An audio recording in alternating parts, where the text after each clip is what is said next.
Have you ever walked into your bank to take out your own money and felt for just a second like you were the one under suspicion? What if the simple act of a pensioner asking for cash now sets off silent alarms long before a word is spoken?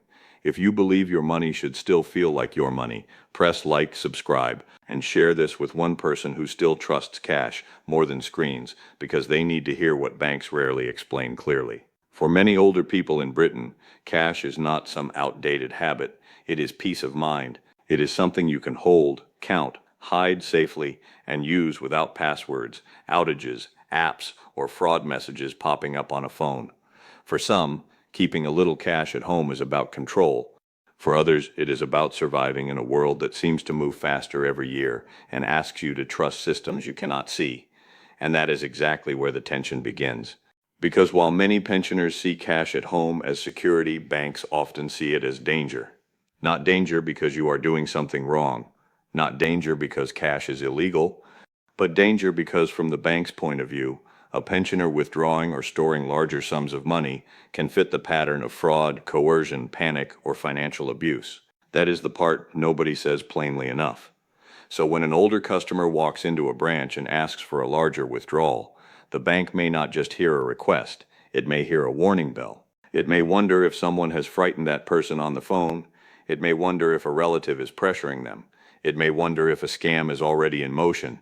And in some cases, systems may have already flagged the account before the customer even arrives. To the person at the counter, it can feel insulting.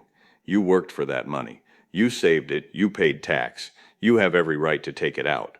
Yet suddenly, there are questions, delays, raised eyebrows, quiet side conversations, sometimes even a refusal to hand over the cash that day. So what changed? The biggest change is not that banks suddenly hate cash. It is that they now fear what cash can mean. Cash leaves fewer trails. Once it is withdrawn, it is harder to recover, harder to trace, and easier for criminals to steal for good. If a scam victim sends a bank transfer, there may still be some chance, however small, of freezing or tracking that payment. But if a frightened pensioner withdraws thousands in notes and hands it to a criminal, that money can disappear in minutes. Banks know this. Police know this. Fraud teams know this. And because they know this, the older customer asking for cash may be viewed through a very different lens than 20 years ago. Years ago, going to the bank could be wonderfully simple. You walked in, asked for your money, showed your passbook or card, and walked out. It felt direct, human, normal. Today, that same visit can feel like entering a soft form of investigation. The bank may ask why you want the money. They may ask whether anyone told you to withdraw it. They may ask if you are paying a builder, buying a car, helping family, or responding to a call or text. They may ask if someone is waiting outside. They may ask if you are under pressure. And if you seem nervous, rushed, or unclear, the concern can grow quickly. This is where many pensioners feel blindsided, because from their side they are not asking for a favor, they are asking for access to their own savings. So the questions feel deeply personal. Some feel patronized, some feel embarrassed, some get angry. And that reaction is understandable, but the reality underneath is more complicated than simple control. Banks are not only trying to protect themselves, they are also trying to avoid becoming the last open door through which a scam drains someone's life savings. That sounds dramatic, but for many victims, that is exactly what happens. A criminal calls. The voice sounds calm, serious, official. It might be someone pretending to be from the bank, from the police, from fraud prevention, even from a government office. They create fear first. They say your account has been compromised. They say staff at your branch are under suspicion. They say your money is not safe where it is. Then they create urgency. They tell you not to tell anyone. They tell you to act now. They tell you to withdraw cash for safekeeping or to help an investigation. That is the trap. And here is the painful truth. The most sensible, careful, private older person can still be caught by it, because these scams are designed to overpower common sense with fear. They do not target stupidity, they target trust, they target isolation, they target routine, they target the instinct many older people have to cooperate with authority. So when a pensioner asks for a larger sum of cash, the bank does not know whether it is for a kitchen, a grandchild, home repairs, a second-hand car, or a criminal waiting nearby. Across the counter, those stories can look exactly the same. That is why honest people get caught in the net. The bank systems are not reading your heart, they are reading patterns. If your usual withdrawals are small and predictable, then a sudden request for several £1,000s may stand out immediately. If you rarely visit the branch, then turning up unexpectedly for cash can seem unusual. If you appear distracted, upset, or on the phone, that can make things worse. If someone comes in with you and speaks for you, staff may quietly become even more alert. And this is no longer just about what a teller notices. Modern banking runs heavily on pattern detection. Put simply, the bank learns what normal looks like for your account. Pension income arrives, bills go out, small cash withdrawals happen here and there, maybe groceries, fuel, a birthday gift, the local market. That rhythm becomes your profile. Then one day, something breaks the pattern. A much larger withdrawal, a branch visit after long absence, repeated requests close together, a transfer followed by cash, a new person suddenly involved. The system may not accuse you of anything, but it may flag the event for human attention. That is why some pensioners feel as if the atmosphere has changed before they even speak. In a way it has. And there is another uncomfortable truth here. Banks do not fear pensioners because pensioners are dangerous. They fear what can happen around pensioners. Older customers are often seen as more vulnerable to certain types of fraud, pressure, confusion, or exploitation. Whether that feels fair or not, it shapes the way banks respond. Age itself may not be the official issue, but vulnerability absolutely is. So the fear is quiet, it is not announced. No bank writes to say, "We are worried," when older customers take out cash. But the policies, systems, staff training, and branch behavior often reveal that concern very clearly. You can see it in how large withdrawals are handled. Many branches now carry less cash than people assume. That alone can create delays. A branch might need notice before handing over a larger amount, not just for security checks, but because the notes may not physically be there. So someone who expects to walk in and collect several £1,000s instantly may be told to come back the next day, or later, or after arranging it in advance. That can feel suspicious, but often it is operational reality mixed with fraud prevention. Then comes the questioning. Some banks have internal processes for what staff should do when a withdrawal seems out of character or risky. The words used may differ from branch to branch, but the purpose is the same. Pause the moment, ask questions, assess risk, and interrupt possible scams before the cash leaves. Again, if you are completely genuine, this can feel maddening. Yet from the bank side, failing to ask those questions could mean watching a scam happen in real time and doing nothing. There is also something many people do not realize. Trying to avoid attention by making several smaller withdrawals instead of one larger one can make you look more suspicious, not less. A person may think, if I take out a bit at a time, nobody will ask. But systems are built to notice unusual repetition too. A string of similar withdrawals over a short period can look like someone trying to stay under the radar. And that matters because what feels like clever planning to a customer can look like concealment to a bank. Before we go further, if this is already helping you see the system more clearly, tap like, subscribe for straight answers without the jargon, and share this video with a parent, neighbor, or family friend who still keeps an emergency envelope at home. One share could prevent a very bad day. Now let's get to the heart of the phrase in this title, pensioners who keep cash at home. Why does that idea make banks uneasy? Because from a bank's perspective, cash at home creates three risks at once. First, scam risk. If an older person regularly keeps significant cash at home, a fraudster may try to exploit that habit or encourage it. Criminals love money that is already outside the banking system because it is easier to steal, pressure, or collect. Second, theft risk. If word spreads that someone keeps money at home, that can attract burglars, dishonest carers, manipulative relatives, or casual opportunists. The danger does not need to come from strangers. Sometimes it comes from people already close. Third, control risk. The moment money leaves the bank as cash, the bank loses visibility. That does not mean you lose ownership. It means the institution loses the ability to see what happens next, and institutions dislike what they cannot monitor. That last point is especially important. Banks are built around records. They like transactions with timestamps, destinations, references, and reversibility. Cash is the opposite. Cash is private, direct, and final. For ordinary people, that can feel freeing. For banks, it can feel like exposure. This is why some pensioners sense a cultural shift. It is not just about fraud. It is also about a financial world that increasingly prefers money to stay digital, traceable, and inside systems. Cash gives the individual more physical control, but less institutional visibility. And when those two things collide, tension grows. Now, none of this means keeping some cash at home is wrong. Many people do it for sensible reasons. Power cuts happen, cards fail, systems go down, some tradespeople still prefer cash. Some older people simply budget better when they can see notes in separate envelopes. That is real life. The problem begins when the amount becomes large enough to trigger questions, or when the withdrawal pattern looks unusual, or when the bank fears a vulnerability event. This is also why reactions at the counter can vary. One staff member may be warm, calm, and respectful. Another may sound blunt. One branch may handle things smoothly if you give notice. Another may seem stiff and procedural.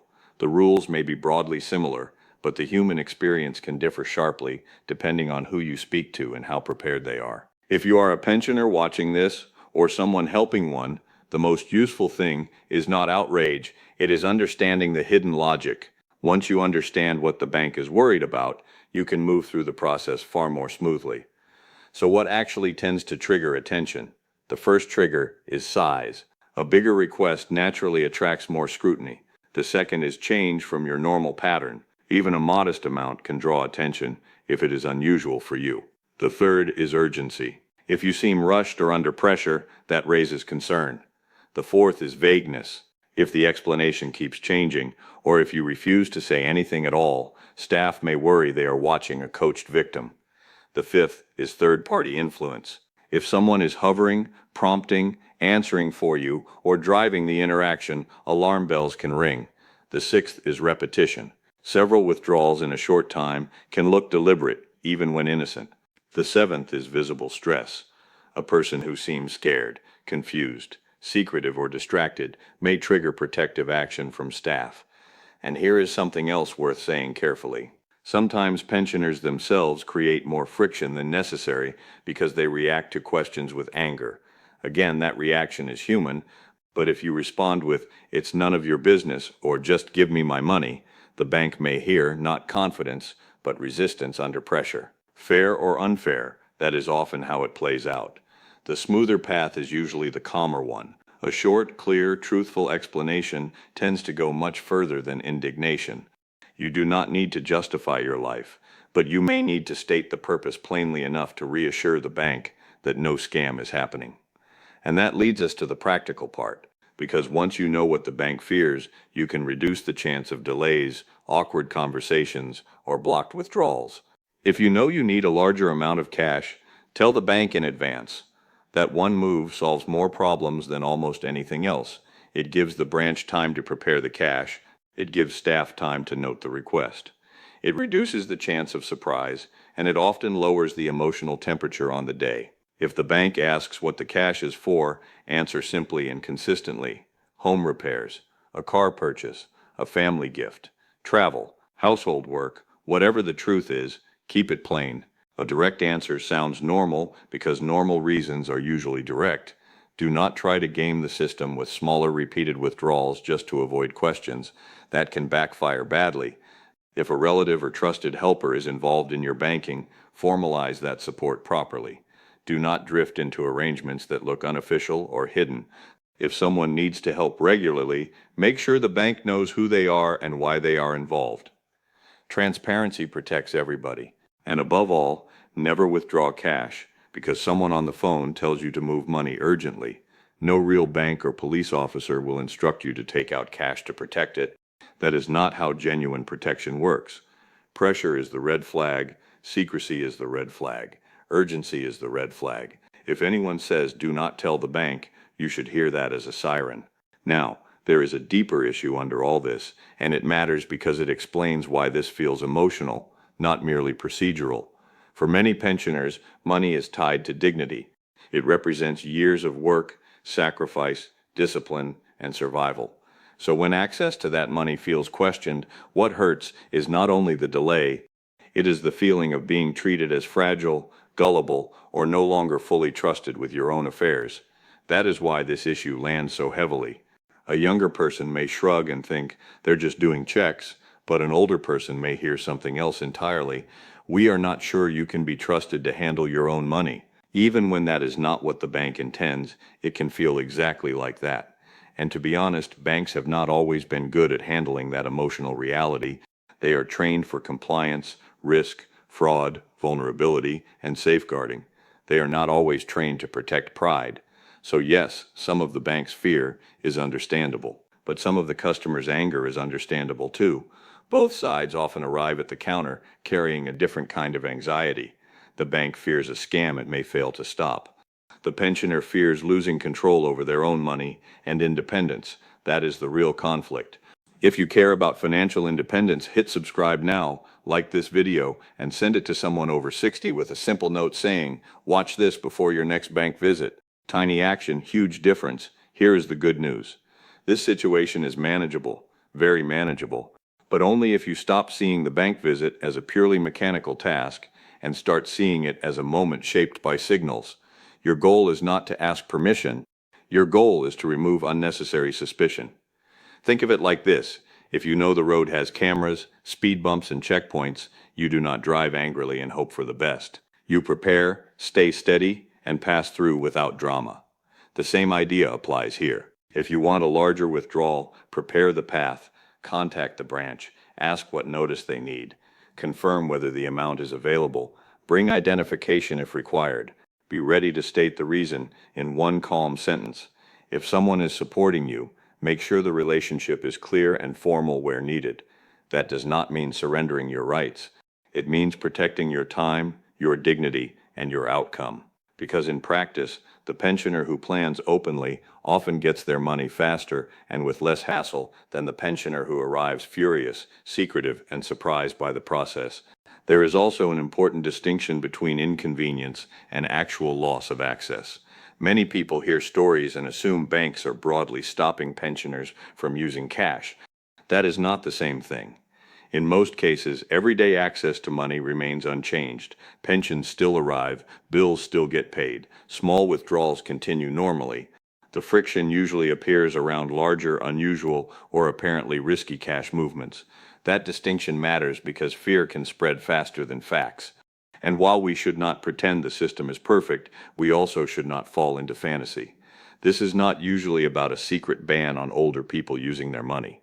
It is more often about a risk process that becomes visible only when behavior breaks the expected pattern.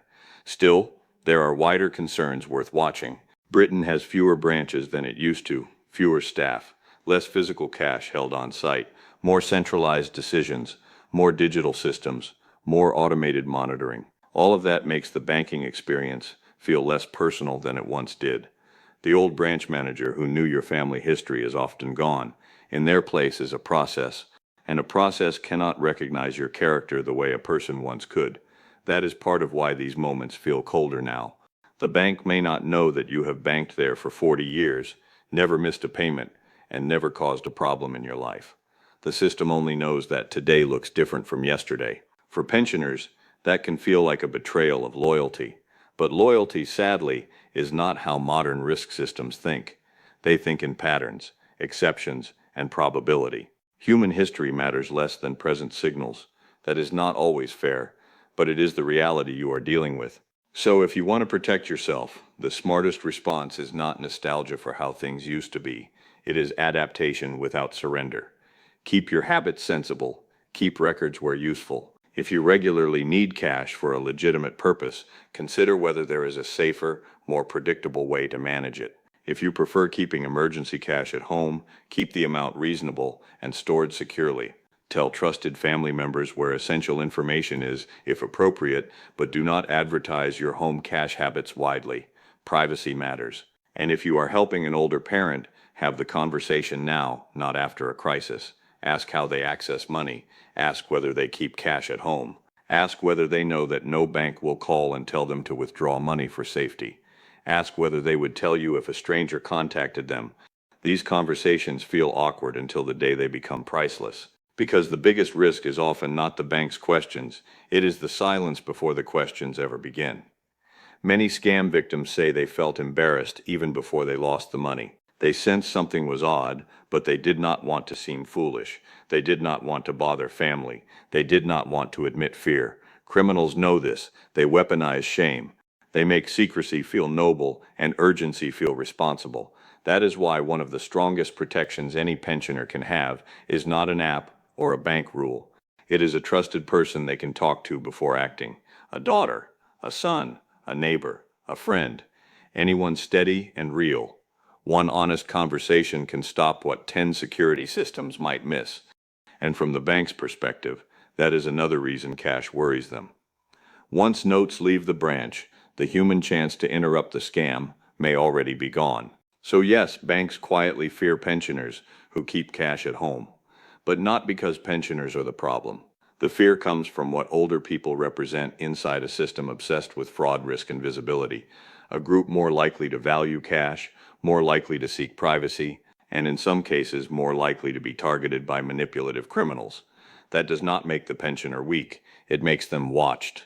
And being watched is not the same thing as being protected, even though the two are often blended together. Protection without respect can feel like control. That is why clarity matters so much.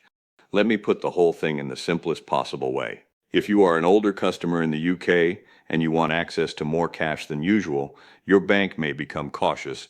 The caution is driven by fraud fears, vulnerability checks, reduced branch cash, automated monitoring, and the fact that cash is hard to recover once it leaves. If you keep cash at home, the bank may not know that directly, but the behavior linked to building up home cash reserves can trigger concern. The more unusual the behavior looks, the more questions you are likely to face. But that does not mean you are trapped. You can still use your money. You can still withdraw cash. You can still keep emergency notes at home if that helps you sleep better. What you cannot do, at least not smoothly anymore, is assume the old world still operates in the old way. That world has changed. The branch is no longer just a place that hands over notes. It is also a checkpoint in a wider anti-fraud system. And once you accept that, you can deal with it intelligently instead of emotionally. Call ahead. Stay calm. Be clear. Never act under pressure. Never let embarrassment silence you. Never let a stranger rush your money. And never mistake a bank's questions for the whole story. Behind those questions is a system trying, imperfectly, to stop disaster before it happens. If this gave you a clearer picture, do one last thing. Like the video, subscribe for more plain English money protection, and share it with the person in your family who still says, "I don't trust all this online banking stuff." They may be more right than people think, but they still need to know the new rules, because the real danger is not that banks ask too many questions. The real danger is walking into a new financial world with an old map.